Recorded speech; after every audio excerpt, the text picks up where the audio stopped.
Welcome to another episode of You Fix It. I'm Tom McDonough and this is Alex Vieira. I'm a real estate broker with Prudential New Jersey Properties in downtown Summit. Alex is a specialist at additions, reconstruction in the Summit area also. This is about your home and we're going to show you fixes that you can do yourself. All right, Tom, why don't you show me what you have for us today? So Alex, when we did our kitchen, we had dimmer switches put in for the hi-hats. And every time I try to dim this, I never get the right setting. Either it's too bright or too dim. So I went and bought a new switch down at Summit Hardware, and I'm afraid of getting electrocuted. So I never touch electric. Could you show me how to put that in? Okay. All right, Tom. First thing we want to do is make sure the breaker's off for the power you're trying to work. You don't want to work with live electricity. Not a good practice. Professionals don't do it. Nobody should do it. So we have the power off in this on this switch. What we'll do is we'll first take the cover off. There's no need to use power tools when you're working with these covers and electric parts, just because power tools or cordless screwdrivers can be a little bit more powerful than you need. You'll end up cracking or breaking plastic pieces and the thread. So take off our plate. We'll go ahead and unscrew it. I'll pull the old dimmer out. Okay. And you'll expose the wires. Now we have more room to work. So if you have a single switch box, you won't need to do this. Okay, in this case, we needed more room, so I loosened this up. Now what I'm going to want to do is I'm going to want to go ahead and cut that wire loose. I'll go ahead and cut that loose. Okay, and then I'll go ahead and cut this side loose. We'll use the small teeth here. There's two different size wires. There's 14 wire and there's 12 wire. The thinner wire is 14, should fit right in there. And what you want to do is go ahead, peel some of that plastic right off.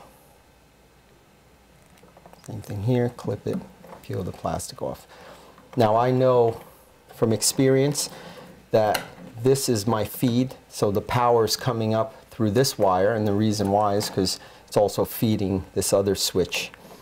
This should be the line going to the lights. All right, Tom, so what we want to do is we want to go ahead, we're going to have to ground this switch here. So go in here, loosen up the ground wire. You can see there's a little hole. In this particular device, what you're going to do, we're going to do is just slide the wires into the proper hole and then tighten up the screw. That'll hold it in. So here you can see there's small letters GR for ground. Then next we'll take the line, which is the power, the source, put that into there and then tighten up the screw. We'll go on the other side and we'll put our wire going to the recessed lights in, slide it in, same as before. Letters, should always be able to read the letters up on the switch plate. Okay, so that's ready. We'll push that back in. Make sure the wires go in, adjust your wires. Go ahead and line up the screw. Go ahead and place this one. Make sure the letters are facing upward. There's a little arrow indicating up. Put that in position. We'll go ahead and have Tom turn the breaker on. Before we put the plate on, we're going to give it a test, make sure everything's working so that I don't have to take the plate off and go back in there. Hopefully I've done a good job. I think the power's on. And voila, lights are working. There's our switch. There's our dimmer effect. Before I go ahead and put those screws on, I want to make sure my switch is lined up. So what I'll do is I just loosen it up, adjust slightly, and give it a snug. Okay. You don't want to over tighten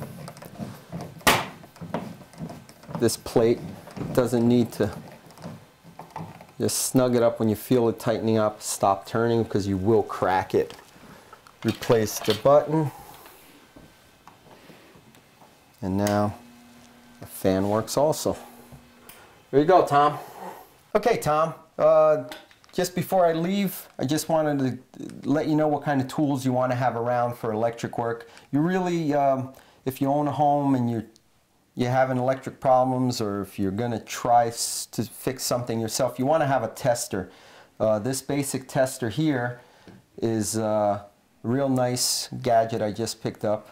You press the button, turns light, turns green, and what it does is it allows you to check your outlets to make sure they're working properly. When it comes in contact with electricity, it'll beep red. It'll beep, make an audio beep, and turn to red. You want to have a screwdriver. Now in the old days I carried around 2, 3, 4 screwdrivers. You need a Phillips, you need a flathead. Nowadays you pick up one of these 5-in-1s. It gives you flathead, Phillips on a large size, and a small flathead and Phillips. And nice. Also the shaft has a hex insert, which you can use for your hex head screws. Very handy. Now all you need is one device. So now you started your toolbox. You have your screwdriver and Phillips flathead and your tester, and that'll help you tackle most of your electric outlets and such.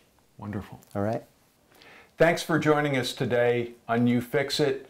We hope it was informative. If you have any projects or repairs that you can suggest to us, contact me at tom@tommcdonough.com. Alex, thank you very much. You were great today. Loved all your work. Thank you, Tom. If you have any questions for me, if you need some advice, please contact me at alex@alexvieirallc.com. Thank you. And we'd like to help you make your home into a palace. So join us next time on You Fix It.